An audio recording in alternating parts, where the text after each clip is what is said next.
everything that was coming to Palm Beach County or the hurricane issues. Just at our last meeting, our great state attorney brought an issue to us. Senator Harrell and I have already filed that. So, you know, when you bring us issues, we work on them and we take them serious, and we are working hard on them. But I would just like to say any appropriations projects, not just ones that are in this package, any appropriations projects any member brings back to Palm Beach County is dollars for Palm Beach County. And so I would hope that all of this team would recognize that we should be working together on every appropriation project, whether it's a priority or not, because any money that we can bring back to Palm Beach County is a benefit to all of us. Thank you, Mr. Chair. I'm going to make one comment real quick on that. I really would appreciate it if everybody puts a lot of work into these appropriations and maybe even modifies them a little bit to make it a little bit easier to pass. And there's a magic word you can use. It's called match. So let's work on that a little bit. Thank you. Commissioner Weiss, you recognize. Thank you, Mayor. First off, I want to thank all of our legislators that are here today, and those that aren't. Of course, this is my first year on the commission, and working with you has been a real honor and a real privilege to see how well you all work together to try and make not only the state, but really help make Palm Beach County a better place for our residents. And thank you, Representative Caruso, your work on the Lake Worth Lagoon Initiative and those appropriations. I wanted to add, though, that, you know, what goes on, and maybe, you know, you may not all be aware, but there's a great synergy that happens between various agencies and organizations here in the county as it relates to our water and to our environment. And I would be remiss if I didn't give a shout out. I know Laura Corey is here from the South Florida Water Management District, and the work that has gone on and what we've been able to do together, not only in the lagoon, but in other places in Palm Beach County working together. And Representative Roth, also to let you know that there are local matches. We are putting up money, putting up local funds, understanding that, you know, we're not asking for a handout, we're just asking for some help from the state to bring these projects to fruition and better this community and better our environment for our residents, and also for, quite frankly, our tourism industry is dependent on this as well. You know, when the beaches get closed here, people don't want to come back to Palm Beach County. So we are working hard, and if you look at the appropriations and the projects that we're asking for. Commissioner Weiss, you're filibustering. Thank you, Mayor. You're not going to let them two to speak because we have to leave at 10:30 on the dot. All right, I close. Thank you. Senator Berman and Senator Powell will close us out. Thank you. I will close us out, and I just want to say that I value our partnerships, and I appreciate everything you all do as county commissioners, and we are there to work together with you. And this was a great meeting, wonderful opportunity to discuss important issues like water and affordable housing and mental health and substance abuse. And I know that all of us in the delegation feel that way, that we have such a great working relationship, and we're looking forward to going to Tallahassee. And please come up all the time. We love you guys being there and advocating also. Thank you. Senator Powell. I just want to say I want to thank the delegation for this opportunity to continue to work together. My staff and myself, Nasby, Tomas, and Diane will be engaged. We are always engaged. And the commissioners, as well as representatives, it's important for us to work on the educational projects. Of course, FAU is very, very important to not only Representative Magar, but myself as well as Palm Beach State College with Representative Will Height. We are there to continue to do the work. We will be there morning, noon, night, and evening to get it done. So we want to thank you all for the continued working relationship. Thank you very much. Commissioner Weiss, since I didn't give you the time to properly close, I'll let you close. It's okay. Thank you, Mayor. I'm good. Okay, perfect. So it's 10:30, so we can proceed to the workshop with the school board. I'd like to thank the delegation, our representatives and senators, for this great discussion regarding, you know, the legislative session for Tallahassee. I want to thank the staff for their time and collaboration this morning, and we look forward to seeing you in Tallahassee on January 15th. So at this time, we'll adjourn, and Representative Roth will commence the meeting with the school board. Thank you. Thank you. Thank you.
the school board for us going late, trying to get delegation members to be on time sometimes is a little bit difficult. I do want to give a thought to everybody as we're continuing our meeting today. This is a great location, but the acoustics are a little bit funny, so if you would do me a favor, everybody, please talk directly into the mic like I'm doing. Turn up your volume on your vocal cords a little bit, and if you could, talk a little bit slower. That way, we don't miss some of the words. With that, we'll get started. So I want to welcome School Board Chairman Frank Barberi, who actually I met with yesterday. Thank you, Chairman. School Superintendent Fenoy. There you are, sir. And school board members. And we'll ask if Chairman Barberi has any welcoming comments before the school board members introduce themselves. Yes, thank you, Chairman Roth. I appreciate the legislative delegation taking the time to meet with the school board today. It's become very evident that most of the decisions we're allowed to make, the board and our administration, are coming from rules that are being made in Tallahassee, so it's more important than ever for us to have your ear so that we can have you help us navigate the educational processes in our own county here. We welcome, a more robust interaction between us. I asked our chief of staff a while back to start having the district administration reach out to all of the legislators to make sure you are aware of our issues, and I believe that's been happening. The objective today will be to tell you what some of our priorities are. As you and I discussed, you can only have one super priority, but we were told to give you three of ours, and we have a bunch, so we've kind of limited it just to the three. Before I introduce my board members, I want to tell you that in addition to our board members, we have our lobbyists here that you'll be working with. We have Rita Solnit and Megan Fay from Capital City Consulting. Ron LaFace couldn't be here today, so Megan's sitting in for him. So they'll be working with you both locally and in Tallahassee to bring you up to speed what our issues are. We're going to be presenting today, but our administration is going to be presenting our priorities for you. And there's some slides that you maybe can see over there behind you, but there's a copy of those slides in the handout that you all received electronically, and there's also a package for you today. So at this time, I'd like our board members to begin introducing themselves. Start with our Vice Chairman, Mr. Shaw. Chuck Shaw, District 2. Thank you. Karen Brill, I'm District 3, and my district is your unincorporated district that runs from Lake Worth, little tiny piece of Green Acres, but west of Military Trail, down through Boynton Beach West, Delray Beach West, and it ends on the north side of Clintmore in Boca Raton.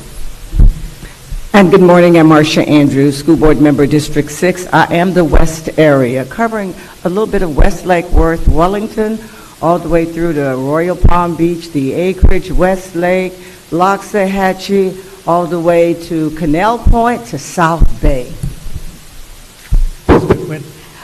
Good morning, I'm Barbara McQuinn. I am the District 1 School Board Member for Palm Beach County. I learned last year that I needed to be prepared to do this geography lesson, so I am ready. I pick up heading east from Mrs. Andrews, and then I go east all the way to the ocean. I am the northernmost district, so my district stops right there at County Line Road between Palm Beach County and Martin County, and I certainly don't want to leave off any of my towns, villages, and cities, so Tequesta, which is where I live, Jupiter Inlet Colony, Juneau Beach, Palm Beach Shores, North Palm Beach, and Palm Beach Gardens. Thank you. Good morning. I'm so glad to be here this morning. My name is Erica Whitfield. I am the District 4 representative. That is downtown West Palm, all the way down to Delray, all of Palm Beach Island, and as far west as Military Trail, missing a little section in the middle that Dr. Robinson has. Thank you. All right, I think that's all the board members that are here. Chairman Roth, the order today that you'll be hearing from our district administration, Dr. Fenoy, of course, will be speaking with you all, and Ed Tierney, our Chief of Staff, then our Director of Human Resources, Dr. LaCava. Our CFO's here, Mike Burke, he'll be speaking with you, as well as our Chief of Police, Chief Frank Kitzrow. My district is District 5, and although we have a great school district in general, and all of us represent all the children in this county, I'm proud to say that I represent the 21 schools in the Boca area. This is the first year that I can ever remember that all 21 schools are A-rated schools, including my 2 Title I schools. So I'm very proud of the fact that I represent a great group of schools in the South End. And with that, Mr. Roth, I'll turn it over back to you, and then the superintendent. Okay, let me just make one point of order. I did neglect the prior meeting with the county commissioners to introduce my staff, so I wanted Elaine Higgins to stand up and wave. So I do have my capable staff there. Sherry Healy's on vacation today. Second thing, I did want the school board to know we did do a prayer and a pledge of allegiance at the beginning of the meeting if you weren't here, so that's why we have not continued to do that. And with that, it's my honor to turn over the meeting to Chair Barberi. Thank you. Dr. Fennoy? Yes, sir. Chairman Shaw and Chairman Roth, thank you so much. And to the entire delegation today, I want to start quickly by sharing some fast facts about the school district of Palm Beach County, as well as our key achievements since the last time we presented to the delegation. We are now the 5th largest school district in the state of Florida and the 10th largest in the nation overall. So it's no surprise we're the largest employer in Palm Beach County. We are also proud to offer more than 320 choice, career, and technical education programs to our students. In the audience, I saw Mr. Pete Licata, the gentleman that was very instrumental in that development of those programs, along with the rest of the staff, and our new assistant superintendent, Mr. Jay Bogus. So very thankful that they're here today. If we can go to the next slide, please. Our teachers, school-based leadership, and other support staff worked hard, and for the second year in a row, Palm Beach County has an A-rated, has an A rating. I think we should give ourselves a round of applause for our A rating. In addition, 66% of our district-operated schools are rated A or B, and we will continue to push for excellence so that we not only maintain our A rating, but increase the number of A schools moving forward. And I'd like to personally thank Mr. Keith Oswald, our deputy superintendent, and the rest of his team for keeping the laser focus on our academics, and we will continue to grow and get better every year. The next slide, I think this is something that we should all be more than proud of. For the first time in 20 years, there are no D or F schools in the Glades. Let's give ourselves a round of applause for that. This slide just shows the data of the 20-year trend. Again, this work is difficult, it's challenging, but the entire community in the Glades, and I think the entire community of Palm Beach County has worked hard to provide the necessary resources and supports to make that happen. So we're all making strides. This is a huge accomplishment, and I think we should continue to celebrate and push to get better at this time. Now I'd like to turn over the presentation to our Chief of Staff, Mr. Ed Tierney.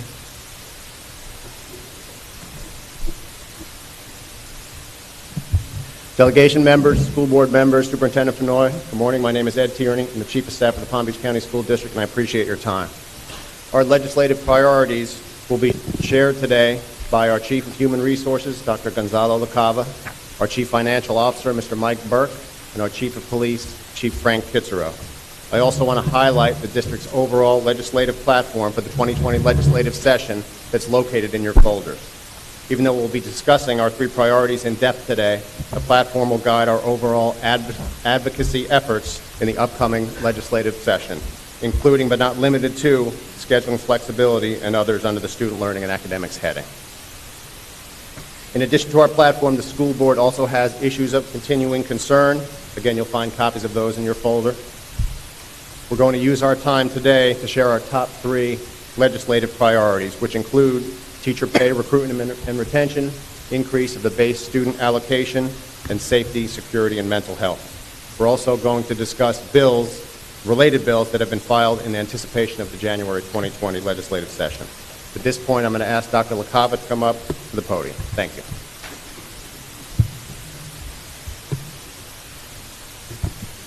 So good morning, delegation, school board members, Superintendent Fennoy. I have the distinguished pleasure of making some remarks regarding priority 1, which is around teacher pay, recruitment, and retention, but specifically around recruitment and retention. I'm going to make my remarks around specifically the first 3 bullets, which is advocating for teacher certification alternatives. The second one is to improve certification reciprocity. And then the third one is, how do we repeal the reading endorsement that is really a barrier for a lot of our teachers? To paint the picture a little bit broader, I wanted to show you two slides with data, nothing to bore you, but I wanted you to know that, first of all, this slide, but we've had a lot of success over the last couple of months with the referendum being passed. We've been able to hire a lot more police officers, mental health, but we've been able to attract more teachers to Palm Beach County.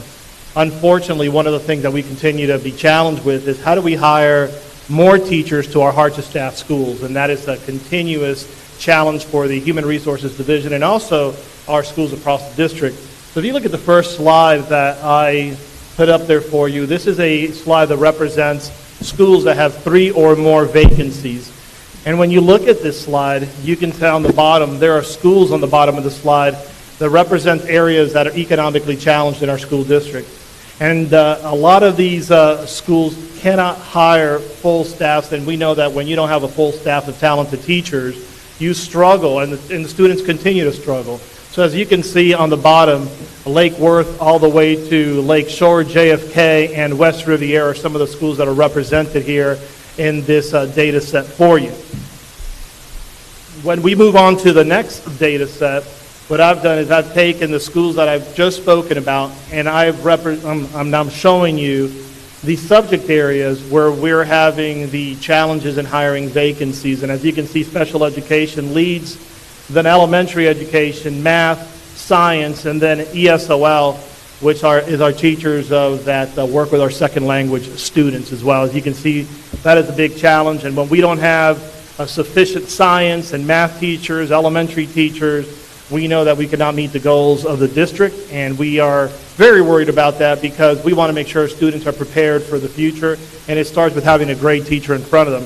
So what can we do about that? So I think there's some possible legislative solutions that we can really push that make a lot of sense for the school district and make a lot of sense for our students and our teachers. And the first one is to remove existing certification barriers. It seems that every time we get ahead of something, teachers continue to have more and more challenges on their plate, and one of them is the reading endorsements. Principals are handcuffed with these endorsements as well as teachers, and what I mean that by principals being handcuffed is that principals cannot place teachers into a master schedule because if they don't have a reading endorsement, they cannot work with students in the lowest 25%. That is the simplest way to pose that. So principals have to shuffle their schedules around and try to find teachers, and we know that in these schools, the majority of our kids are having issues with reading, so if we can't do that, it poses a huge challenge for our schools. The other thing, it poses a huge challenge for our teachers. Many of these teachers in hard-to-staff schools are not passing their certification test, and now we're asking them to do one more thing, which is a reading endorsement test. And the final point I want to make about that is that it's another endorsement, so that means that they have to pay another fee to add it to their DOE portfolio. So it's costing them money, it's costing them heartaches, and the problem is that the more we ask teachers to do, the less appealing this teaching profession becomes, and a lot of them tend to leave as well. The second thing is provide certification alternatives. So for many years, we've been asking teachers to pass the certification test.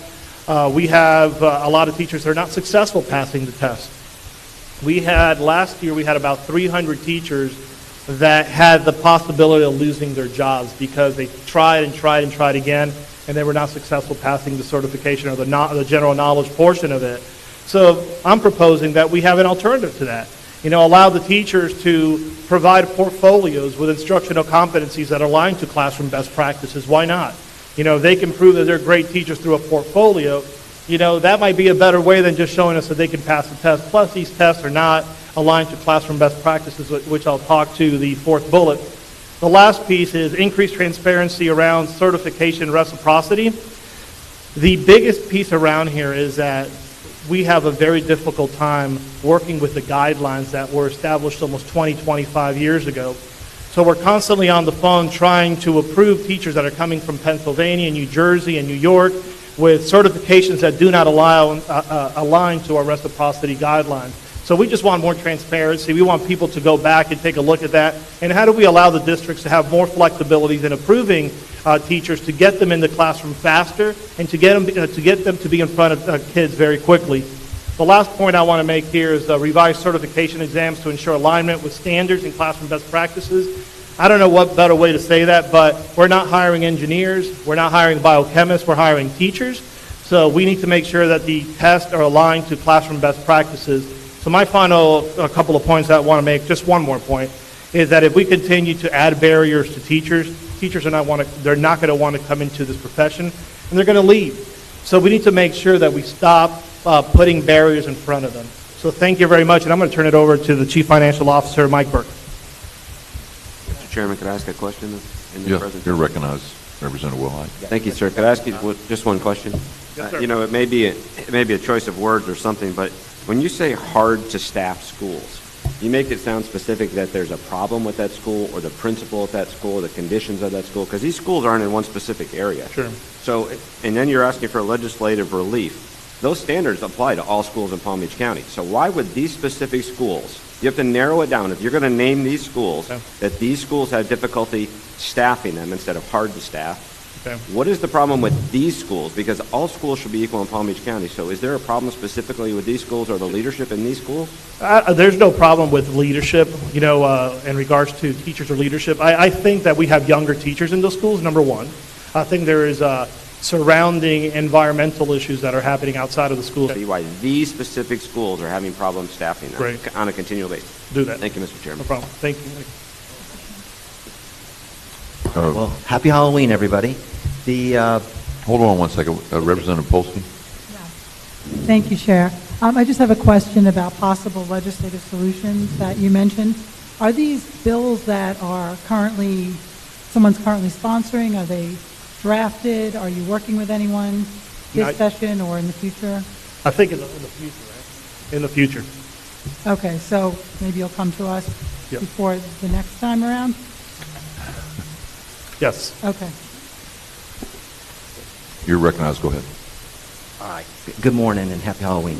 My name is Mike Burke. I'm the CFO, and I want to talk about a couple of hot topics related to the budget and our finances. We're very pleased to see the interest by the governor to improve teacher salaries. That's something we've been working on here in Palm Beach County for a while. So we're excited to hear that news. What we want to share with you today is just as we approach that, we want to be very thoughtful how we would go about increasing teacher pay. When you look at teachers, sometimes we talk about just classroom teachers, but if you look at the teacher, the whole group, you've got to make sure you don't forget people like the guidance counselors and the media specialists and the ESC contacts and EL coordinators and those other folks that are really, we consider teachers, but sometimes if you get to the fine line definition, they might get left out. The other thing that we've been working on to alleviate is what we call pay compression.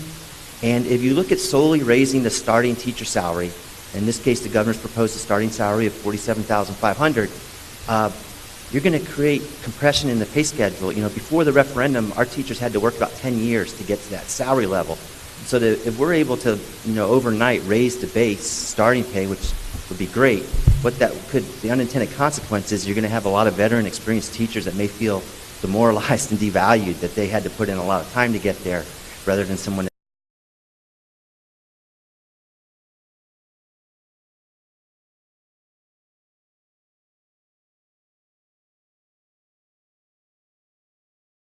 best and brightest funding that's currently at about $284.5 million. So we would support that. The best and brightest, we've heard from our teachers loud and clear that the bonuses are nice, but what they need is a recurring increase to their base salary that they can count on, and they can apply for loans and mortgages and things like that. So I think that's a step in the right direction. And then just a few budget things to consider. We're familiar with the state's budget constraints. $600 million is hard to come up with, so we want to be careful that it wouldn't come at the expense of cutting some other necessary educational programs. And if you look, I'm sure you probably all heard from the EDR with your 3-year financial outlook.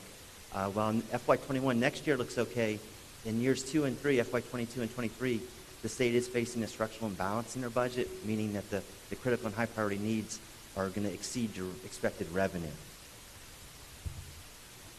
So moving ahead, just to draw this teacher pay idea out a little bit more, in Palm Beach County, our starting teachers currently begin at $41,000. So you would have to increase that starting salary $6,500 to get to $47,500. I've estimated that would cost us about $27.7 million, and that's the first bar there on the chart. But recognizing this issue of compression, and if you wanted to increase teacher pay in an equitable manner, you would probably want to do something for the rest of the teachers, right? So there's a couple ways to look at that. You could first maybe say, okay, well, if it's $6,500, let's do $6,500 across the board. That would cost over $96 million. And even going with that approach, you could still argue that's inequitable because $6,500 for a veteran teacher of 30 years is going to be a lesser percentage increase than a new hire. So if you wanted to really avoid any compression issues, you would want to do like the same percentage increase across the board. Now in Palm Beach County, that $6,500 on a $41,000 salary is about 15.85%. If we extended a 15.85% to all of our teachers, you would need $122 million.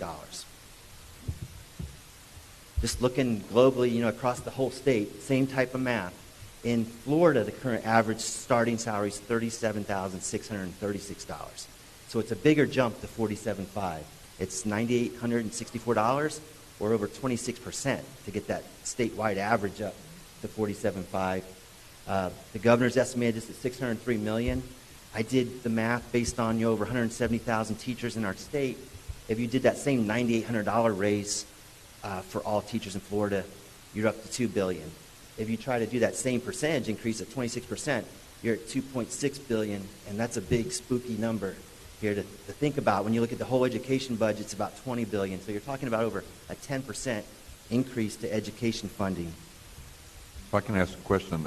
Yes, sir. You said $2 billion, but that was $9,800. So it's $1 billion if you gave everybody the $6,500 rate? No. How much is it for $6,500?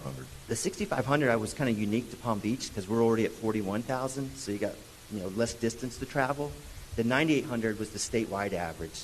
A lot of districts are below $41,500. Okay. So that's kind of how I did the math.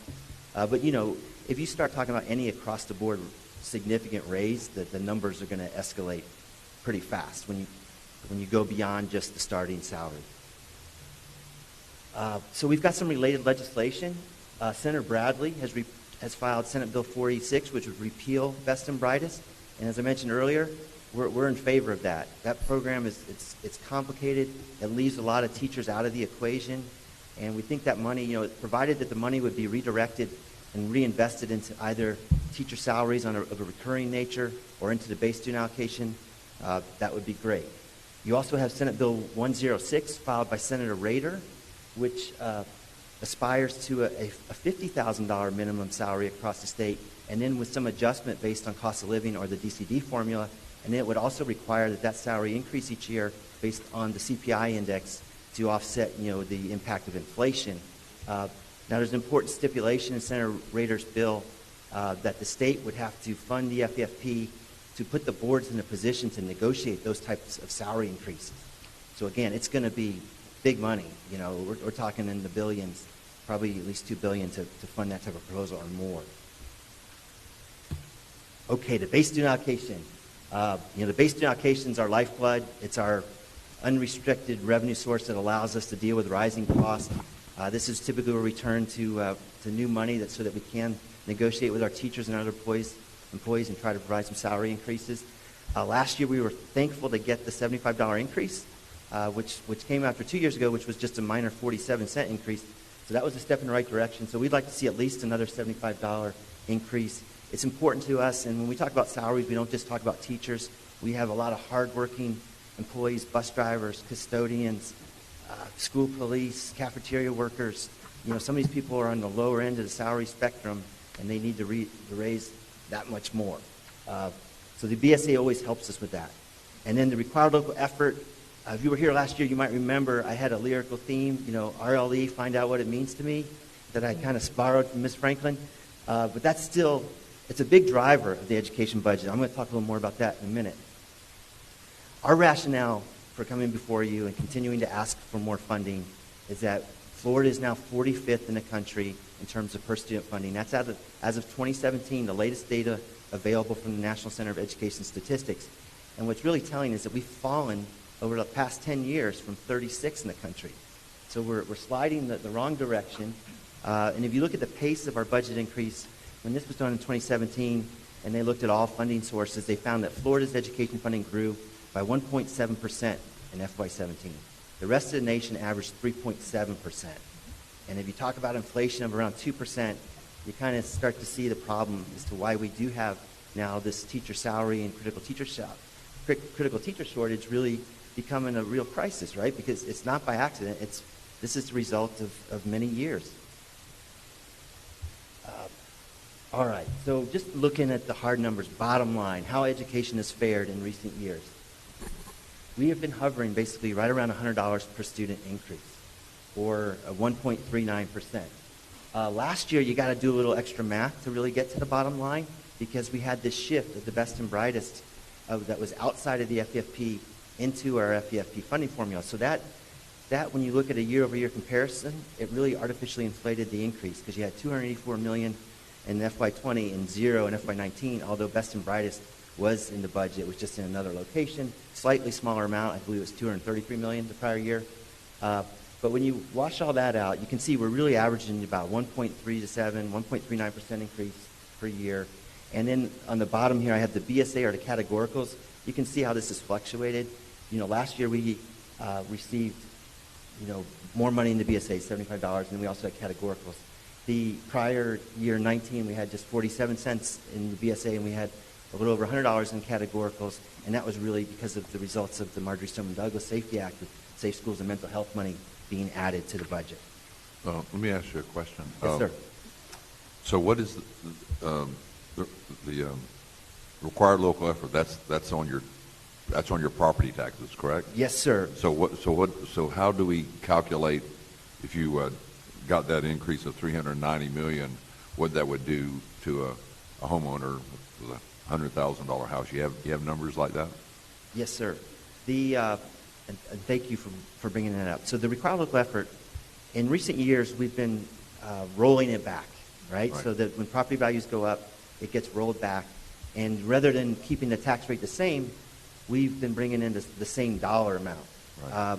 Other government agencies, like you had the county in here earlier, or cities, they typically hold their tax rate steady. And when the property values go up, they benefit from more revenue. That allows them in turn to negotiate raises for the sheriff's deputies and the firemen. And I really think when you look over time, the police and firemen have left teachers in the dust in terms of salaries. And this is a big part of it. School boards are unique in that the biggest component of our taxes is set by the legislature each year. So we've been asking for the allowed RLE to grow with the growth in property values. The legislature has allowed it to grow for new construction only, and that's been helpful. This number used to be about $500 million, but the new construction's adding over $100 million a year. But if you allowed it to fully grow, that's where the additional $390 million comes in.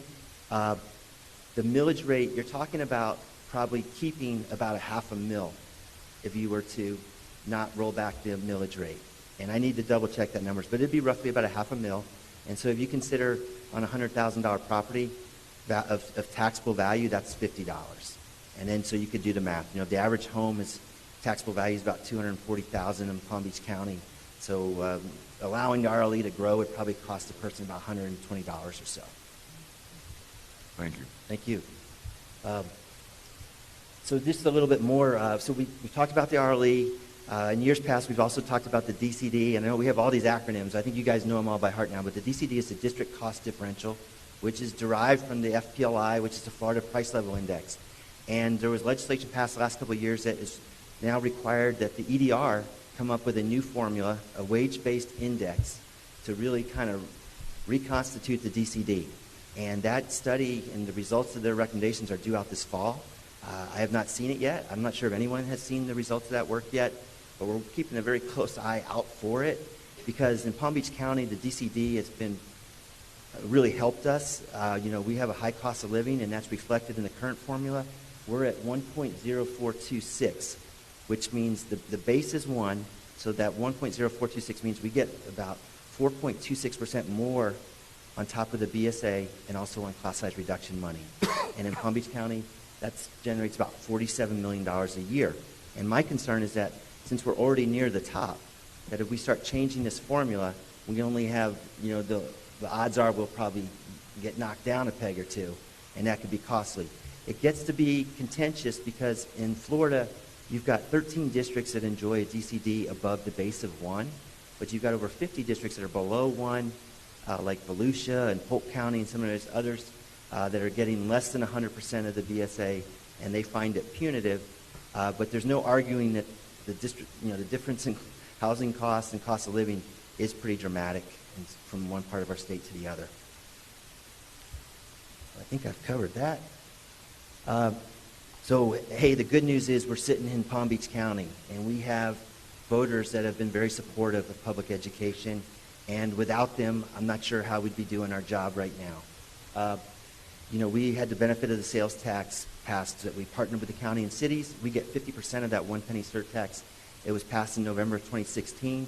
It's going to generate about $1.3 billion for our schools over the next 10 years. It's expected to sunset in 2026, if not earlier.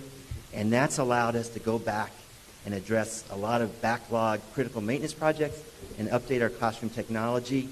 And you may recall, we used to have 2 mills for local capital improvement. That was cut to 1.5 mills back during the recession in 08 and 09. And that's what created that backlog. So we had to do a local remedy, really, to solve that problem. And then very similar, in 2018, our voters supported the operating millage, a 1 mill levy that allowed us to dramatically improve teacher pay, add school police, we're doubling the size of our police department, and add mental health professionals, and maintain our choice programs and fine arts teachers. So those referendums have been great for Palm Beach County. They do sunset, unfortunately, after 4 years. In 2022, we need to go back to voters so we can continue that 1 mill and the sales tax I mentioned earlier. What's telling, when you look across the state, you've now got over 20 districts that have passed some type of operating millage. And when you think about the history of Florida education funding, we've had this FEFP formula that was created in 1973. It was well done. It was equitable. The whole premise was that no matter where you were in the state, the student would get the program and that their needs would be served. And there was this level of equity. And when you see these national rankings on Florida education funding, they'll always give us high marks in the way of equity. But we get low marks in terms of the amount of money we actually put into it. And what I see is now that we have more and more districts going for referendums, you got 20 districts that benefit from it, you've got 47 that do not, and it's kind of undermining some of the equity that was built into the FEFP. And I think it's just a byproduct of not investing heavily enough in the FEFP in the first place. Florida has a $1 trillion economy. We have a strong gross domestic product, and our investment, when you compare it to our GDP for this state, is low. We're just over 2%. Other states will invest as much, 4% of their GDP. So that's a consequence. And some legislation related to the budget that we want to just mention. We had House Bill 7123 passed last year. That requires now on any future operating referendums that we share those monies on a prorated basis with our charter schools. Currently, that reflects about 11% of our students. So where we're generating about $200 million a year through that 1 mill levy now, we need to start planning for if we're going to continue this beyond into 2023. We'll have to shave off at least 20 million, 22 million or so to our charter schools. So we got to start planning for that. We also have House Bill 7055, which we pay attention to each year. So the legislature, we want to thank you. The last few years, you have fully funded the charter school capital outlay, and that's taken that burden off of us. If the legislature were to stop doing that, then the local school board would have to contribute some of their 1.5 capital millage to make up that difference for our charter schools. So we want to see that continue. We were thankful that the legislature is taking care of that. And then lastly, Senate Bill 360 by Senator Diaz. This is of great concern to us. This is the bill. Excuse me a second, sir. Yes, sir. I want to recognize Representative Wilhite for a question. Sorry, Yes, just going back to the priority finance there. It wasn't my amendment, but it was this whole delegation's work to try and, thank goodness, change the time frame on this for the public, Yes, sir. your amendments going forward. Have you made a plan, or what are you planning when this 4-year allocation from the that the Palm Beach County taxpayers voted for you. Do you have a plan now after that 4 years, what you're going to do, or are you going to try it again? Or, because that'll include all schools and stuff then too as well, correct? Yes, sir. So we kick off our budget process for next year in December with the school board, and that's going to be part of the conversation. We need to start planning, and I was remiss not to thank you all for your help last year, because this could have been much worse, right? It was going to be a retroactive sharing when it was initially proposed, which would have been really catastrophic for us, because we had already promised the money to our teachers. We are very specific and transparent. You know, our teachers now with 10 years or more got a $10,000 salary increase. 5 to 9 years, $5,000. Over 1 year, $1,000. So we may have to retool that to accommodate the charter schools sharing in these proceeds, but we've got a few years to figure it out. What the tax base does so over the next 4 years will play a role as well. If we see an economic slowdown, I'm concerned that that 1 mil may not go as far anymore. The property values, hopefully they will not fall, knock on wood. But there's a lot of variables, and it is something we need to start talking about and planning for. We would be back in front of the voters in November of 22, and then it would impact our FY23 budget. Representative Polsky, you're recognized. Thank you, Chair. I had a general question about the RLE. If we wanted to increase the RLE, what would be the mechanism? Would it be legislation? There's no. It's through your budget development process, so that when you see, the governor will have a budget recommendation, then the House and the Senate, when they create those FEFP calculations and runs and implementing bill, it's very specific to the RLE is a component of that, and where they set that rate at. And what we've seen is they've been going to the rollback rate. But what you could say is, well, currently the RLE statewide is, I think it's 4.075 mils. You would just say, let's keep it at 4.075 mils. And then if property values across the state go up 5 or 6%, that's 5 or 6% more revenue. But it's been a very conscious decision. It really started under the House, under the leadership of Richard Corcoran, that was insistent that we start rolling back that RLE. So at this point, it's become kind of policy almost, right? It's occurred for over 3 years. So when the EDR does their budget forecast, they now do that forecast based on the assumption that you will roll back the RLE. I'm hoping I'm answering your question, but basically, when you vote on the budget, that's really the mechanism to increase the RLE. It doesn't take a special bill or anything like that. It's really through the budgeting and the conferencing process and taking it up through your leadership. I'd like to follow up a little bit. And as far as you're answering the question, I think you actually created more questions. But one of the things I want to commend the school board for doing is because of the nature of the situation between charter schools and public schools and the funding for school safety and the fact that Sheriff Bradshaw was late coming to the table to implement the Guardian program, that the school board stepped up and paid for the charter schools to be properly manned with officers. I want to commend the board for doing that. But the second point that goes along with that, though, is what your comments were to, and that is the idea of, I think we have a little bit of a problem that we need to address, and maybe you could help us with legislation to do this, is to try to keep charter schools, if charter schools are what's the right word, supervised or you don't have control over them, so they're really two separate entities. But yet there's parts of the legislation that we have passed in the past says, oh, but you got to help with this. If you don't notify them by a certain time, then you got to help them pay for the cost and all that. I think we need to try to do a better job legislatively of separating the two, because if you don't have the authority to supervise, how can you properly fund what a charter school is doing? So maybe you can help us with that type of language and thinking. Okay. Yes, sir. Appreciate the opportunity. So the last thing I wanted to finish up with was this 80% requirement, right? And it sounds good. Let's just require school districts to put 80% of their FEFP funds in the classroom. And I've been at this a long time, so I remember when it was the 65% requirement several years ago that was proposed. So I wanted to show you what the numbers in Palm Beach.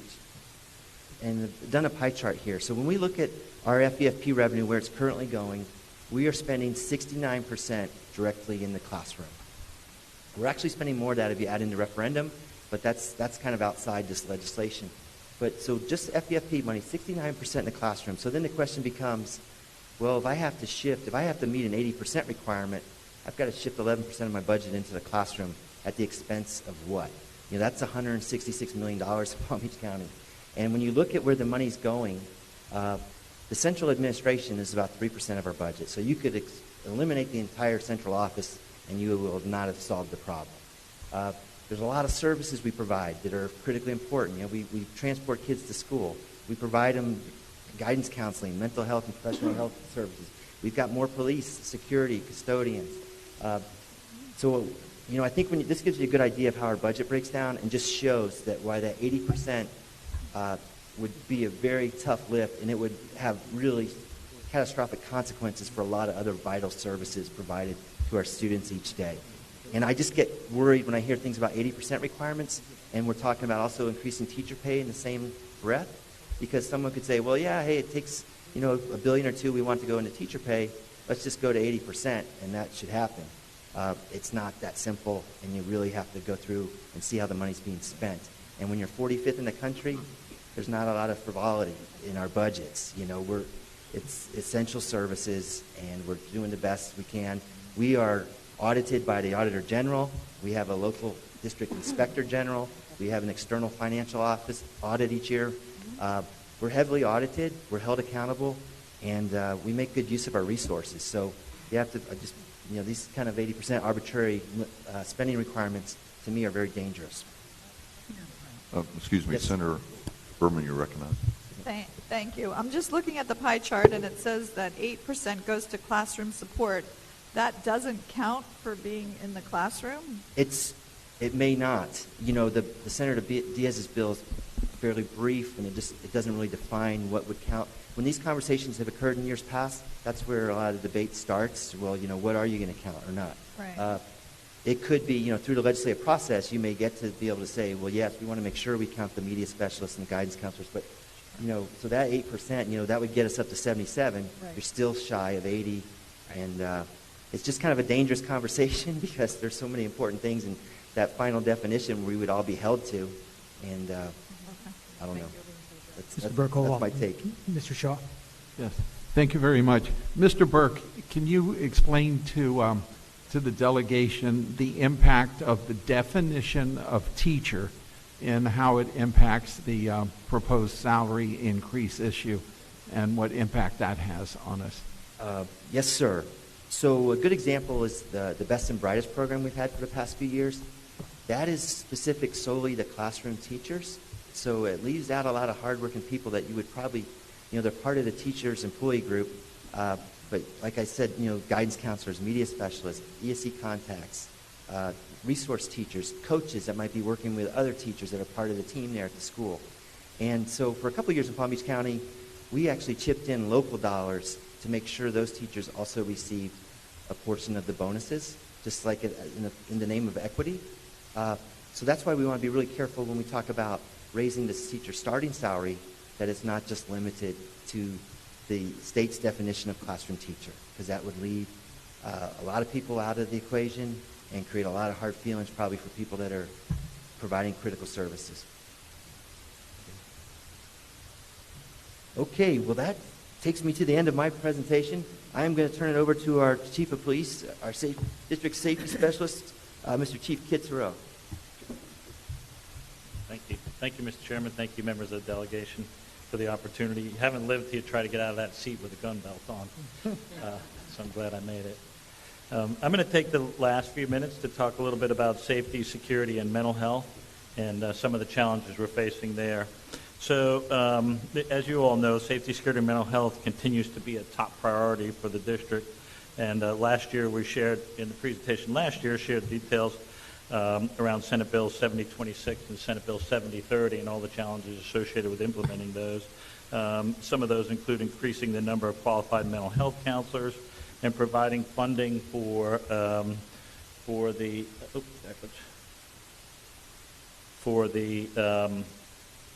properly trained safe school officers at every school, both district operated and chartered.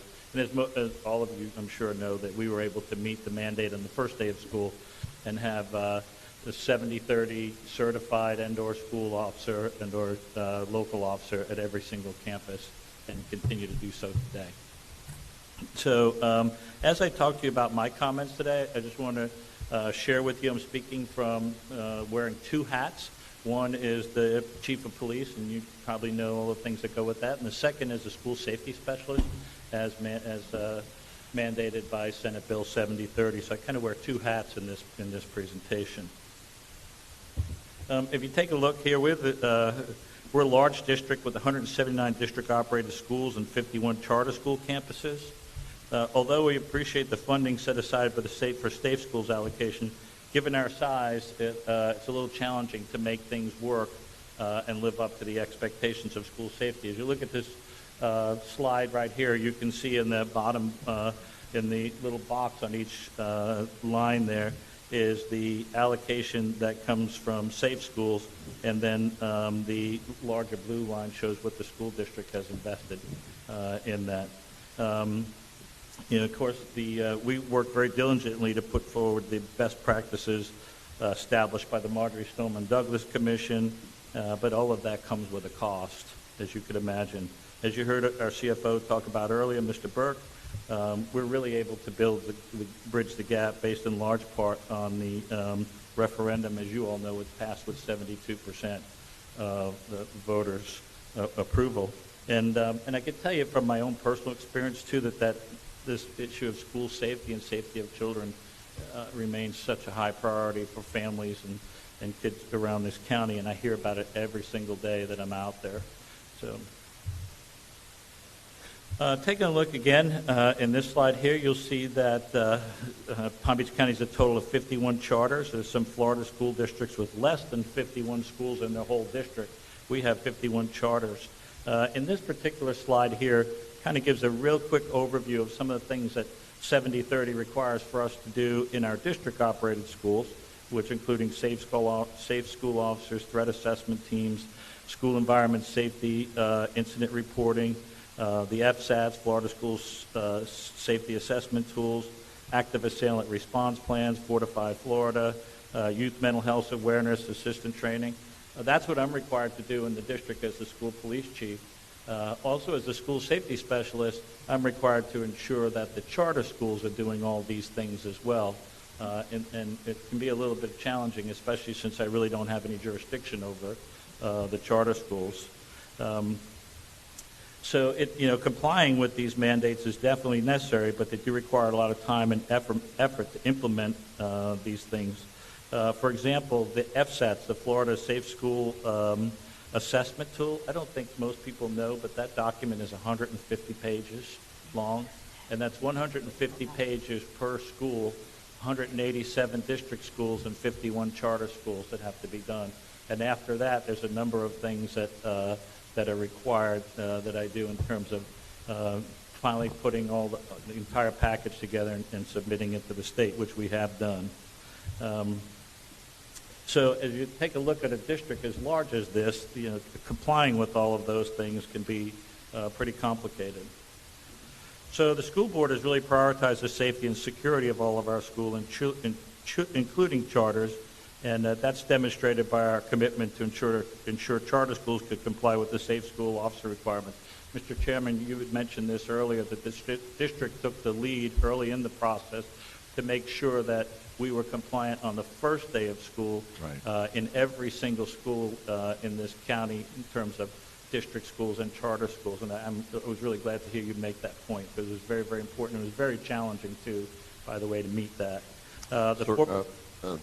Chief, can I ask you a question about that? Certainly. My understanding is there's a little bit of an authority issue or what's the other word, liability issue. You have situations where the school board is paying for resource officers in charter schools because they were not able to do it, and is there an issue there with their ability to do their job? Could you explain that? So, Mr. Chairman, that's a very good point. The challenge we have were several. The first thing is one of the four options that charter schools get to choose from is having a school safety officer, which is school police. Second is a local police officer. third is the 70/30 security guard, certified security guard, and the fourth is the Guardian program. So in many of the schools, and I believe somewhere in the neighborhood of about 18 or 20 schools, initially we had to put our school police officers there to cover those schools, even though we did not have jurisdiction in those particular areas. Fortunately, I was able to work with the local police chiefs here in Palm Beach County and was granted mutual aid so that it helped us with the liability perspective. But just to be clear on how that works, so if you put an officer in a charter school who is trained to, let's say, this level, and Senate Bill 7030 only legally says you can work to here and do the same thing as a guardian, and something would have happened in a school, and you do not work to the level that you're trained, well, you're civilly liable for that. And if you go to that level and do the things that you're trained to do as a police officer and you don't have the legal authority to do that, then you're civilly liable for that as well. So it was a real challenge to get that whole piece accomplished, but we were able to do so, and in large part thanks to the cooperation of my colleagues in this profession. So, If I can follow. yes, sir. Go ahead.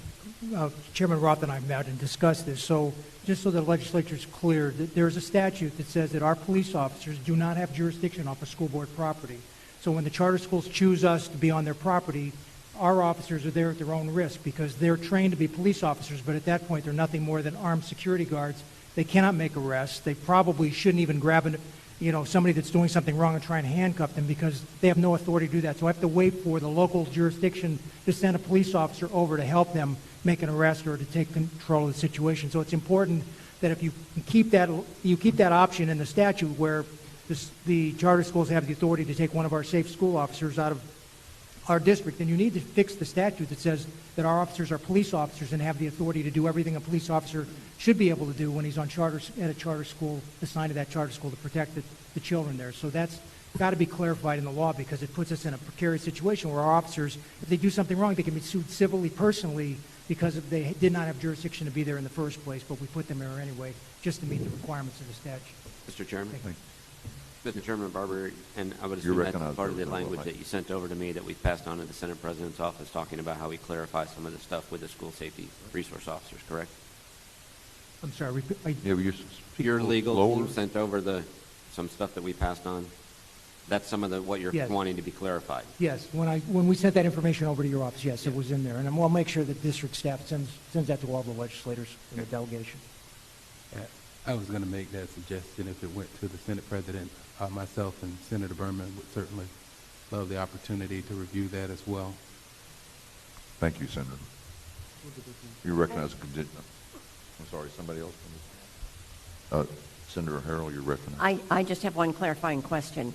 Is Palm Beach County the only school district that employs its own police department, or are there other similar school districts that do employ and do not rely on the sheriff's deputies or someone of that sort? My understanding, ma'am, is that there are, don't quote me, I think there are nine or so other jurisdictions in the state that have school police officers or school police departments as well. But I can clarify that number for you. Thank you. Continue, please. Thank you, Mr. Chairman. So as Mr. Burke has pointed out, I read just prior to me, the $4.4 million cost is going to have to shift back to charter schools, hopefully after this school year. And for some of them, the safe school allocations they receive from the state is not enough to pay for an officer, an armed security guard, and that's the conversation we just had. Coordinating logistics for this number of charter schools also has an impact to critical district operations. Charter schools have their own governing boards and are largely independent from the district. The state tasks school boards and superintendents with ensuring charters remain in compliance, but we found we don't always have the authority to hold them accountable despite the importance of safety and security. And so I can tell you that is a full-time job in and of itself. Continuing now, the safety and security of all students continues to be a top priority for the district. However, the legislature has to give school boards the authority to hold charter schools and their governing boards accountable. The stakes are just too high on this. For large districts like Palm Beach County, if we're tasked with compliance efforts for 51 charters, along with the compliance for our 179 district operator schools, we need to put measures in place that give school boards authority to hold governing boards accountable when they don't meet the mandates, despite our best efforts as a district to remind them of the responsibilities from the state and to the children. There's a Senate bill out there now, Senate Bill 2020. I think Senator Cruz has that bill authorizing district school boards to oversee and manage the employment of school resource officers and school safety officers by charter schools within the district. That is not a bill that we're currently in favor of. One of the big things that we have to be careful about is it authorizes districts, which ultimately equates into becoming the responsibility of the district. And the second part to that, as a school safety specialist, there are typically, well, not typically, Senate Bill 7030 outlines 4 options, as I mentioned to you before. In this bill, there's only refers to 2 of the 4 options, and I think that's one of the challenges that we're having in regards to being able to meet the mandates of Senate Bill 7030. Chief, for clarification, you're saying you're currently against this bill? Correct.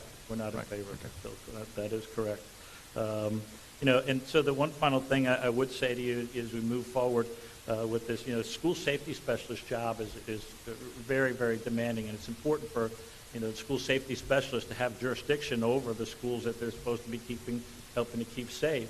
And so, perhaps one of the things as a suggestion is, maybe designating a school safety specialist for the charter schools as part of legislation might be something to consider in the future as well. So in a nutshell, to summarize, the biggest challenges that we're looking at this year is being able to meet the requirements of Senate Bill 7030, keep our children safe, navigate through the charters of the charter schools, and really just get some clarification that will help put us in a better position on a day-to-day basis to keep these kids, out of harm's way. So that would be my presentation. I'll turn it back over to Mr. Tierney now.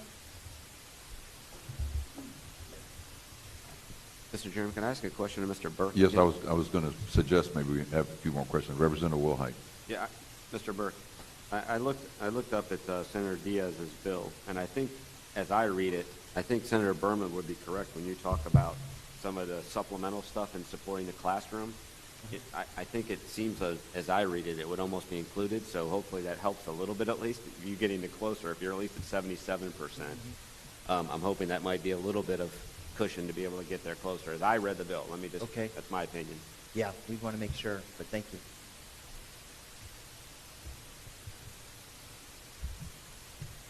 Mr. Tierney. Delegation members, once again, we thank you for your time. We thank you for your partnership with the school district, and we're prepared to answer any questions if time permits.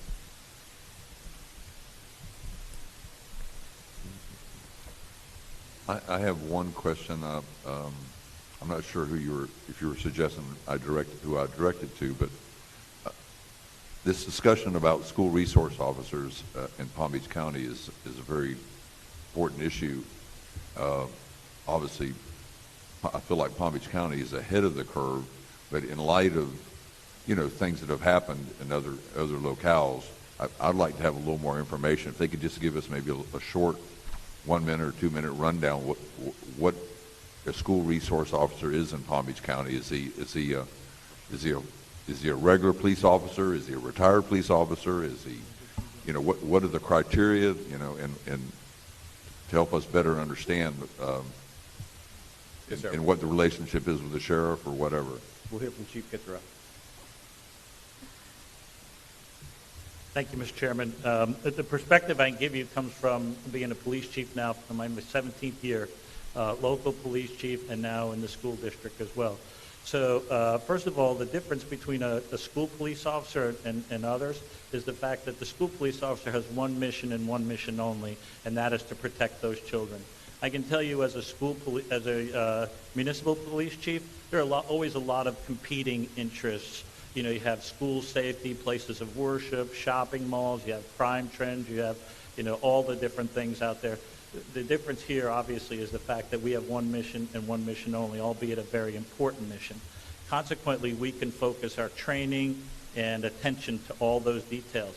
In the school district here in Palm Beach County, we pay attention to a very comprehensive safety plan that includes prevention, intervention, diversion, safety, security, reunification, technology, training, and defining what a new normal would look like. In terms of the jurisdiction on the campus, the school police officer, which is different from a school resource officer, a school police officer has full jurisdiction, and we do everything that you would imagine any other police agency to do. Okay. In the difference between a school police officer and a school resource officer can come and go.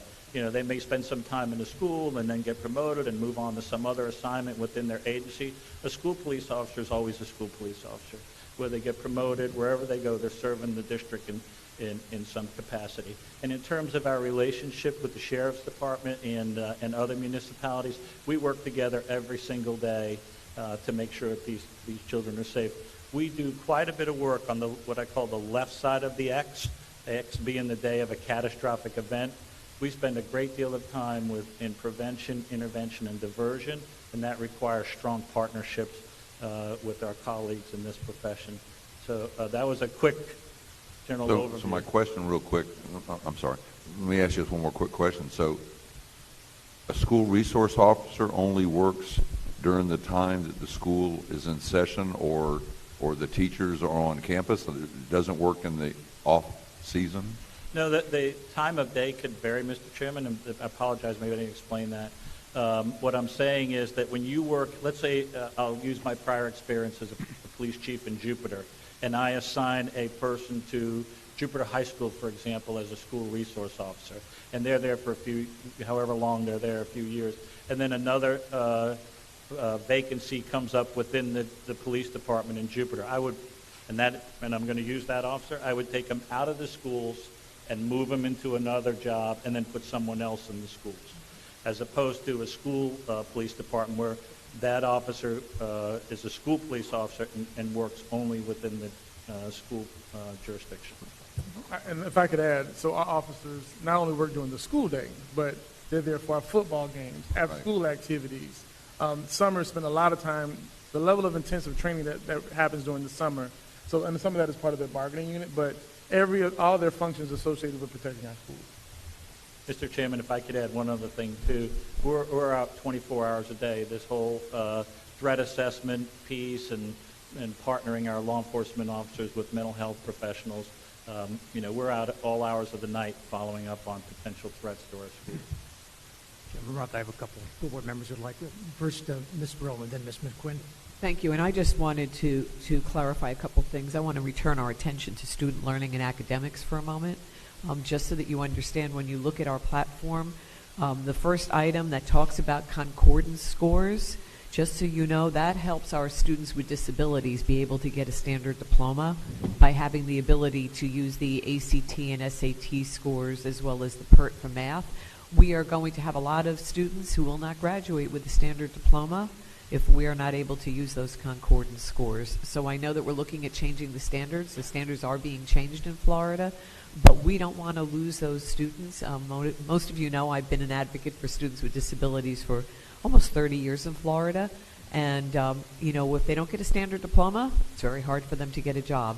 So just want to point that out. And then we talk about pre-K funding, which is very clear in the language. The last one talks about flexibility in determining the number of instructional hours per semester. I want to clarify that does not mean that we want to reduce the number of instructional hours during a school year. What that does is it helps us with the school calendar, with the start date possibly, to make us have the ability to start a little later. The principals also would like to see us be able to end the semester before the holiday break. So what it would do is give us the ability, when needed, depending on when the holidays fall, to shift some of those hours to the second half. So I wanted to make that clear because some people have read that and said, what, you want to cut instructional hours? No, we're not looking to do that.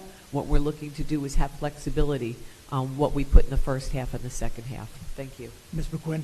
I'd like to add a little bit of information to Chairman Roth's question about school resource officers and school police officers. I have grown up with a Palm Beach County school police department, And we often, throughout the years, have heard about school resource officers. It's very important to understand that we have a trained, certified police department, and people don't always realize that. So I'm very particular about saying our school police rather than school resource officers. Mr. Barbieri. Mr. Barbieri.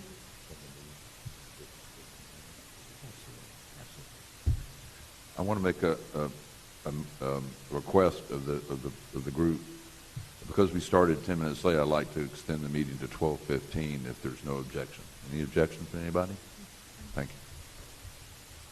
Ms. Whitfield?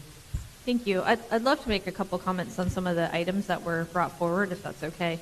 The first thing I wanted to talk about was Representative Wilhead's comment about the hard-to-staff schools, and I think there's a clarification that should be made there. If you look at the list of the schools that were indicated, one of the unifying factors that they all have is they really do suffer from high levels of poverty. And poverty makes a difference in a school because a child who comes in with a high level of poverty in their lives is having challenges that aren't happening at other schools.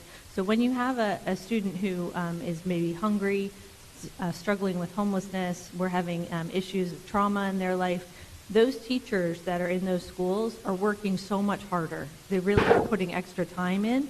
So when you talk about a hard-to-staff school, I think it's because we're asking so much more of those teachers than we do at other schools. So that's one of the reasons why we talk about a hard-to-staff school. And then going back to one of our items on the list here that really means a lot to me, which is our VPK request. I think that ties in so much with really the challenges that these children are coming in. When we have a neighborhood where they don't speak a lot of English, where they are not having the supports from their family early in life, having a quality full-day VPK program to help them when they show up to the school is really even more important there. So like my daughter, when she was in pre-K, she was able to go to a great pre-K because I was able to pay for it. And she started school ready to go, ready to be there. And not every child has that blessing. So I would love to see the state, as we focus on VPK programs, really prioritize the children in the areas that need it the most and make sure that they're getting that full day. So that's one of the issues on there. And then as far as the charter schools and the security that you mentioned, Representative Roth, I think you're right on. I think one of the things that hasn't been really mentioned is that when we talk about the way the finances are spread out with the charter schools, if you have a really small charter school, they're not getting as much money to provide a person to be on that campus. Right. And sometimes the amount of money, since it comes on a per student basis, isn't enough to put one human on that campus all day for the whole week. So when you think about how you're going to allocate funds, if you really want to staff a school with a police officer or with some kind of a guardian, you're going to have to think that it takes a 40-hour-a-week plus with some overtime type work person to be able to be there. So sometimes the school, even though they're small, they still need a person for the whole week. So we've been kind of making up with that, in our work that we've been doing, trying to cover this.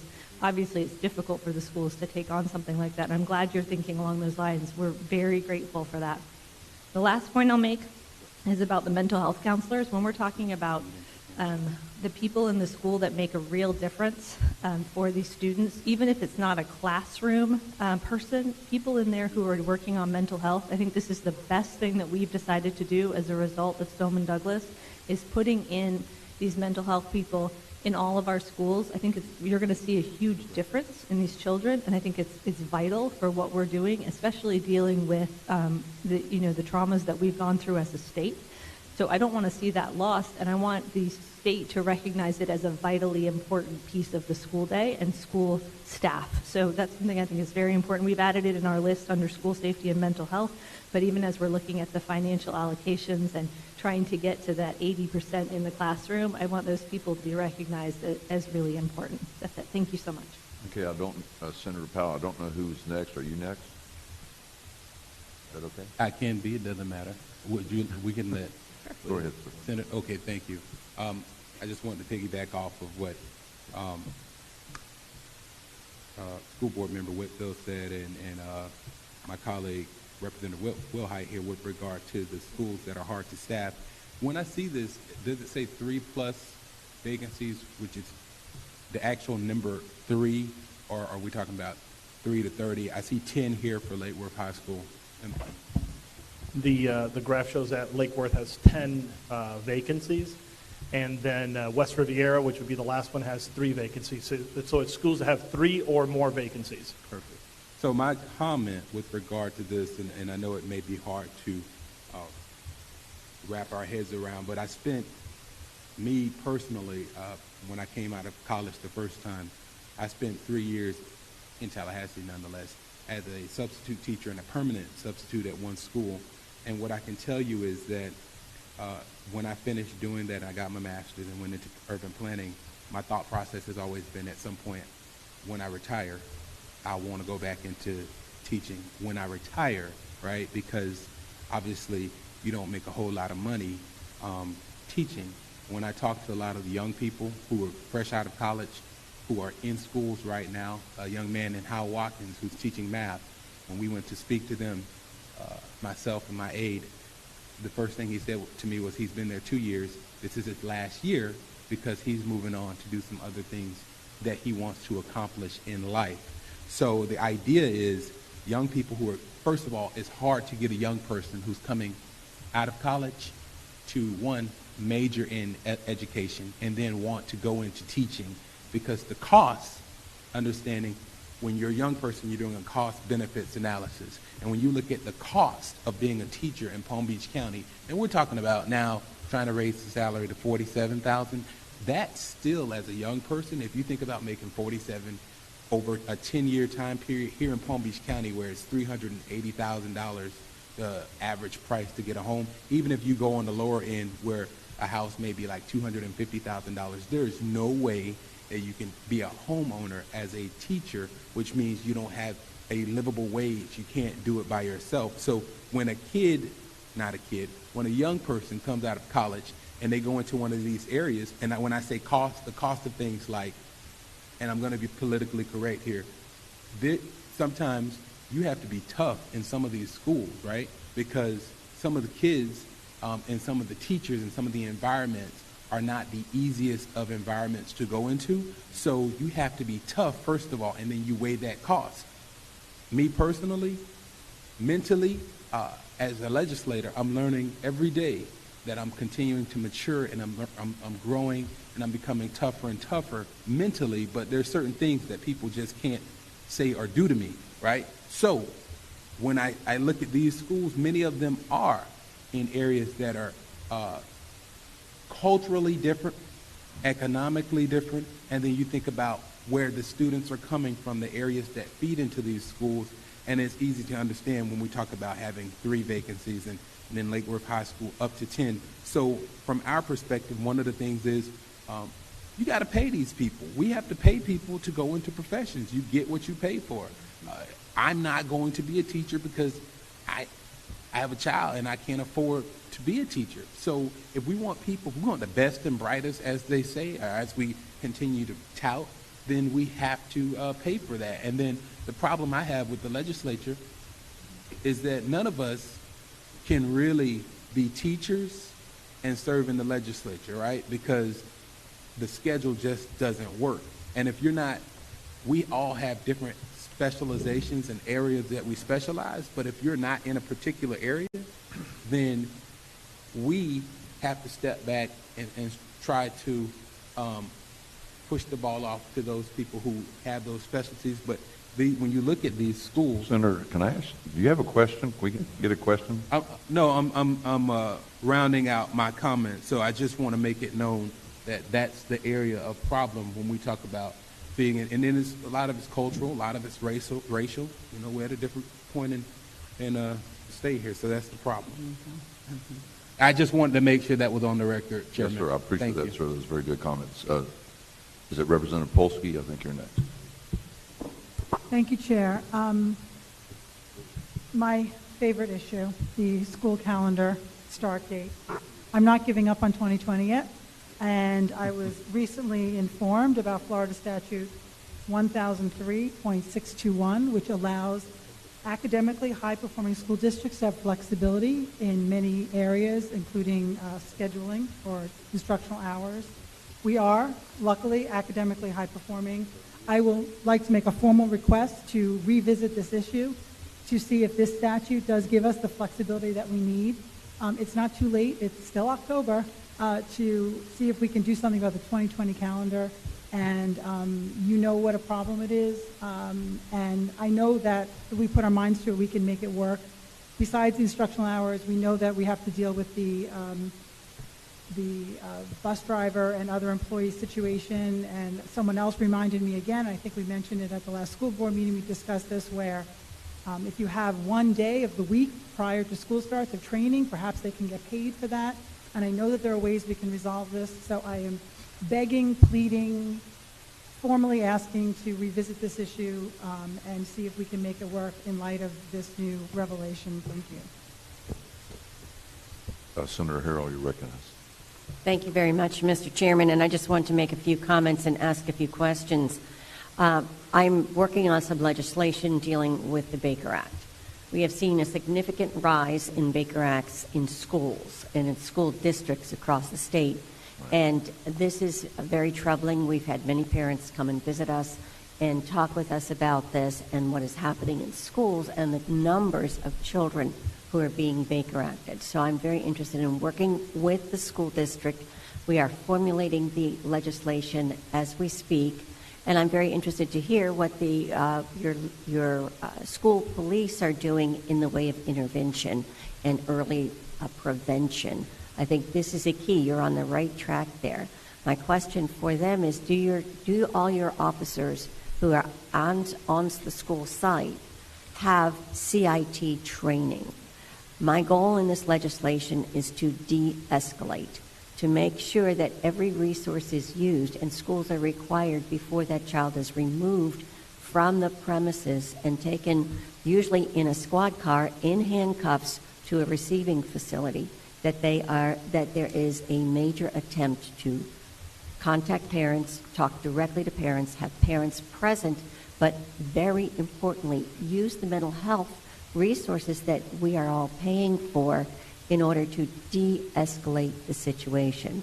So I'm very interested in working with you all, with our local school boards, in order to make sure as we move this legislation and craft this legislation that we really attain the double goal. Number one, of lowering the number of Baker Acts, and number two, of dealing with the mental health situations that are creating the Baker Act situations. So I look forward to hearing your comments and working with you on that. So, Chief, could you come forward? Can you address that question about training for school resource officers, whether de-escalation or CIT training? And good afternoon. Keith Oswald, Deputy Superintendent. On the prevention side, in our school district, with the dollars from the referendum, we purchased a behavioral health professional for every one of our schools. So right now, to reduce the Baker Acts, those positions are on the front line to deal when a kid is in crisis and to contact and work with the families. And Chief can speak to the officers, but they do receive extensive training on de-escalation. Mr. Chairman, thank you. Yes, Senator, we do receive extensive training every year on de-escalation, CIT. We're very fortunate when school's out for the summer, we actually get to take advantage of 160 hours of training for each of our officers, and that's a very important part of what we do. We coordinate with the staff on site at the schools, and as Ms. Whitfield had mentioned earlier, the importance of having the mental health professionals on campus, now in every school. So I'm hopeful that you're going to see that number change, and I'll be more than happy to work with you any way that I can on that. Thank you. Clarification, when you say extensive, you're saying 160 hours per year? Yes, and that's comprehensive on all of our training, from active shooter, but that's 160 hours roughly every year. That is correct. I have a follow-up comment, and I want to tip my hat to Representative Magar, Pro Temp Magar. She did a workshop on mental health back in August. We met up in Stewart, and one of the things that was interesting to me was that, and I wanted to ask this question to the school board, and obviously if it's the school resource, the chief too, but the idea that we're going into a new era now where we're having mental health people on campus, and that's a great thing. So I have two questions. One of them is I'd like a little more explanation. Are you primarily hiring mental health professionals, or are you contracting out mental health professionals, and what's your opinion on going forward? How's that going to go, and obviously what does that do to the supply of mental health professionals in the state of Florida? And the other comment is more of a comment that what are you doing to help the students understand? You have a third grade student whose parents are getting a divorce and things are going badly, and you can see that something's going on in their life. But the issue is how do we get the students to understand? Is there something you do on a student body type setting where you're explaining to children that when adults have problems, they have a friend or a mentor or a father that they go to and ask, hey, I'm really struggling with this issue, and that it's okay for you to ask somebody for a little bit of guidance and assistance? Because the main problem I see, and I think a lot of us see, is it's a stigma to think that you need to have mental health. Yes, so we have a blended model. So first, last year when we met with you all, from the $3.9 million that we received from the Stoneman Douglas Act, we hired a combination of 2 crisis teams. So we have mental health professionals that go out and support schools. We work closely with behavioral health unit, with the sheriff's office when there's a specific crisis going on. The majority of the dollars went to co-located. So we're working with 31 of our providers here in Palm Beach County that co-locate mental health professionals on our campuses. With the referendum, we had 60 schools last year. We expanded that to 100 schools this year. In addition to the behavioral health professionals that are on all campuses, those are school district employees. So now I think Palm Beach County is set to be probably a model across the country where we have a team at the school center of behavioral health professionals that are employed by the district, as well as those providers in our county, Falk Center, a number of agencies that we work with that are working on our campuses. There is a team that in Palm Beach County that we get together on a regular basis. It's a subgroup of Birth to 22 that's run by the county to come together to talk about mental health, about how we're providing support and services to our students. As far as the training at an elementary school level, yes, it does look different. One of the initiatives on our strategic plan is social emotional learning. So you'll see in our elementary schools, our teachers are being trained on what's called morning meeting, where kids are talking about specific issues, getting about their day. So if a student, expresses something of concern, again, the teacher has a team at the school to refer them to a professional that can talk to a student in their language, work with the family. And just to put some numbers, last year with those dollars, we had over 30,000 students that were referred to some kind of service based off the Stoneman Douglas. We're expecting those numbers to go up a lot more. We know that the closer we get those services to the kids and the families, and the schools is an optimal place, that the families are accessing the services. And I'll tell you right now, our schools welcome those additional resources. Our families are utilizing them. And as far as the stigma, we're not seeing that issue. Families want the support. They want the services, whether it's elementary or in the secondary. In particular, middle school, it's a big issue. And the services are being used. So follow-up, could you characterize what your mental health program looks like? It's a hybrid where you have some staff, people that you hire, but you also use nonprofit organizations or other agencies that have mental health professionals also. Is that a good characterization? Correct. So Data, if you're familiar with Data, they're probably one of our biggest providers, agencies that honor just about every one of our high schools. So they have a mental health professional. Some of our fully licensed are being supervised by a licensed clinician. In addition, we have the position that it's new from the referendum, that's a behavioral health professional. So we had a wide job description. They come with a variety of backgrounds, from social work, mental health background. They work closely with the resources already on the campus, our school counselors. In addition, we hired additional school psychologists. So we reduced the number of school psychologists per school. So we have a comprehensive mental behavioral health professional team. And they work together to problem solve based on the strengths and weaknesses they bring to the table regarding the issues that we see with students and what challenges they face. Mrs. Andrews. Thank you. And I would like to say the mental health piece is very critical. I'm just thrilled with what we're doing with our police department. But as I travel around and I'm talking to the schools, especially at the high school level, the list of children is tremendous.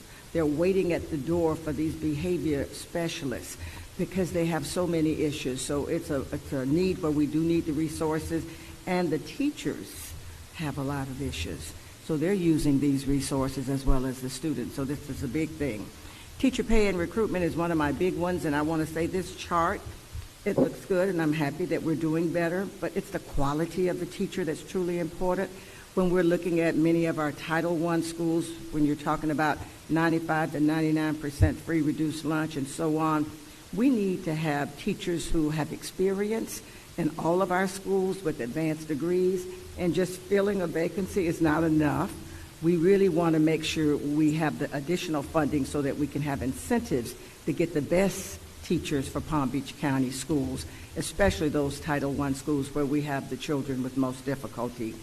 And as we're looking at vocational and technical education, I want to thank you all for your work that you do all the time, but for the West Tech initiative that you've been working with us on for the last few years, the $250,000 we received for West Tech, it just went to the board yesterday. We're getting ready to put a CDL program in there, and I would like to invite you all to come and look at the tour of West Tech. We're actually revitalizing the building and upgrading the facility itself, and it's really, really booming right now, and we hope to have it where it should be. I'm happy that the focus right now is high school, graduation, career, and college ready, but certainly with the emphasis on technical skills. Thank you. Let me ask you a question, and or whoever wants to answer it. I know there's certain programs that I've heard about. One of them is called AEST, and it's an agriculture-related certification program, and the schools get dollars back for that, and I think teachers get dollars back for that. What about dual enrollment? Is in the dual enrollment area, do the schools get additional dollars? Because what you're really doing is providing college classes. And I ask that because I think dual enrollment is a great concept. Yeah, the dual enrollment is on our platform as an area of concern. A number of years back, it used to be the college paid for the cost. It was then turned over, I think it was about 4 years ago by the legislature, to where the school districts have to pick up the cost. So we do have a large number of kids attending dual enrollment across our county. We're typically, I think, spending close to $2 million a year out of our budget to pay for that to the college. I guess what I'd like to know, if you could follow up with me later or follow up with the delegation, is there, can we put a dollar amount on that? I mean, it's like 3 credit hours would be $100 or $200, or is there some way we can determine what your cost is if you were looking for reimbursement? Yeah, it depends on which institution we're working with. So I want to say roughly $70 a credit hour with Palm Beach State College. It goes up a little more with FAU. We have one with UF. So it depends on which institution we're working with. There's a different cost factor, but we can You said itemize 70. You said $70,000. $70 per credit hour. So roughly. And in addition, let me tell you what's really expensive are the textbooks. So sometimes the textbooks are more expensive than the class itself, and we have to pay for that as well. So we can send you as a follow-up, like last year, what we paid with each institution and which schools. Thank you. Representative Jaquette. Oh, by the way, sir, do you want to introduce yourself? Oh, yes, thank you.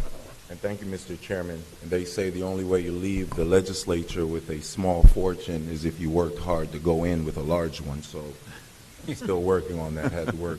I'm Representative Al Jaquette, Representative House District 88 from Delray Beach, Boynton Beach, Lantana Lake Worth, West Palm Beach, Rivera Beach, Mangonia Park, Lake Park. Here in the audience, I've got Kesnel Theus, the young legal eagle on my team, and we've got Erwin Nessie as well in the audience.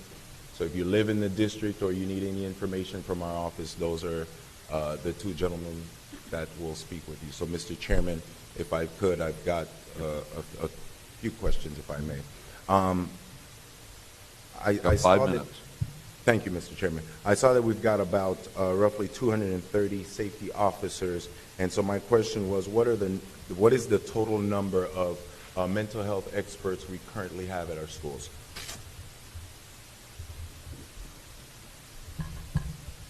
So each school would depend, the exact number district-wide or like per school? District-wide. A district-wide would have to follow up with the specific numbers across the board, but roughly there's a formula for school counselors depending on how many students.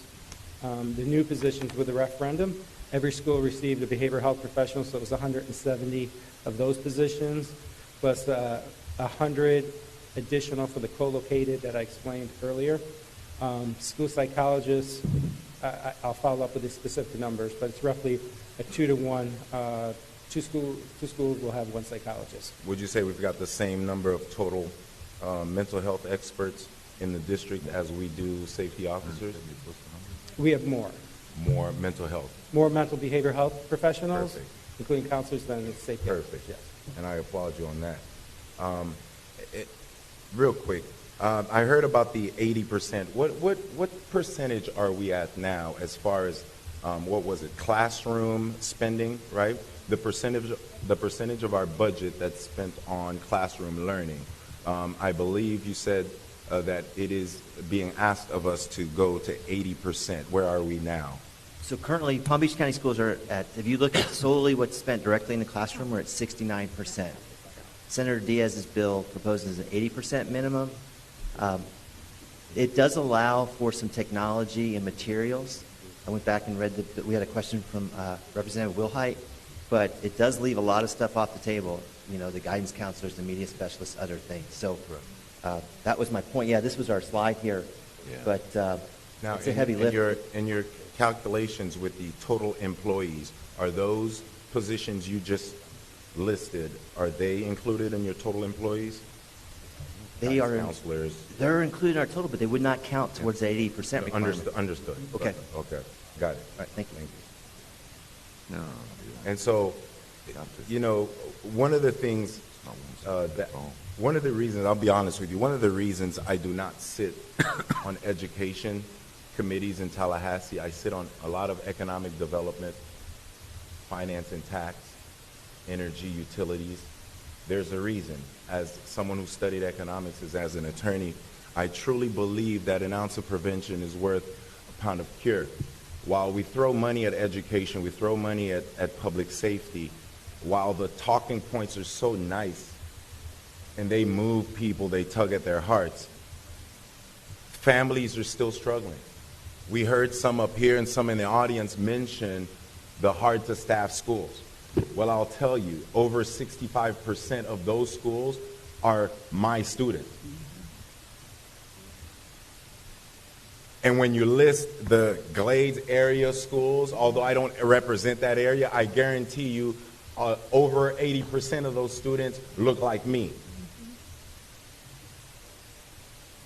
So while we say that we're doing well, I'm not. When I look at the schools that, you know, certain of us up here represent, those schools are always struggling. So the question I always have, how much better are my kids doing today? How are the black boys' third grade reading level? Put it on the table. How much have we increased? Because from 2014 to, from 2014 to 2020, we've got predicted 3 times a spending, from 20 million to over 61 million.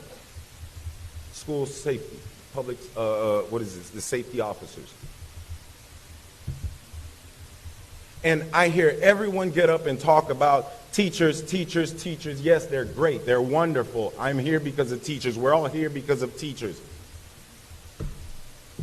But I thought we were all here because of students. So while I'm going to Revere Beach Prep and I'm doing algebra with some kids, and I've got a student who is in the 11th grade who could barely do his multiplication, let alone algebra, and now in 2 weeks he's getting it. So my question is, when we talk about the 80%, I don't do the finance as far as your budget, but the quick numbers I'm looking at, over 176,000 students, and your employees, you've got a total of 22,600. And when I did the math, the ratio comes out, your students are 88% of your population, total. Representative Jaquette, we're 1 minute over, so I'll give you one more minute, and then we're going to adjourn. I'll take 15 seconds, sir. Well, I'll take your minute. I'm going to turn this over. Yeah, 1 minute. If I finish early, I'll take your minute. Thank you, Mr. Chairman. And so what I want us to do is not continue to ask for more money, is not continue to strategize as we do to find more money, but is be smarter about how we're spending that money and where. Because at the end of the day, I don't care what anybody says. The kids I'm looking at, they're not learning at the rate I think they should be learning, and they're not learning at the rate that kids at other schools in this county are learning. And I'm sick and tired of doing the same junk and expecting a different result. So if we're going to really work to make it happen, let's work to help the least of us, because that's when we're really going to look like we did something. And don't tell me a teacher at a Title I is going to tell me, because that poor student's parents don't know how to read and write and can't read to them, that they're going to come in at a level 1 and spit them back out at the end of the year at a level 1. What's your value as a teacher if they come in at the same level they left? And so I don't really have a question, but I really want to see those numbers for those black boys in 3rd grade reading level, because we all know prison cells are being built for them. The schools in their neighborhoods are worse, no matter if they're public or not. The schools in their neighborhoods are worse than schools in other neighborhoods. Tell me if I'm lying. And so that's where I would like to see I gave you 1 minute, and you took 2. So I at this caught a little moment, bit of we're the gonna, impeachment. Senator Berman is going to rise and adjourn. Okay?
Welcome to Palm Beach County's Community Bulletin Board. Stay tuned to find important information on county services, including PalmTran routes, road construction and closures, bids for county services, government employment, Crime Stoppers, PBC TV 20 programming, meet your commissioners, events and announcements, and much more.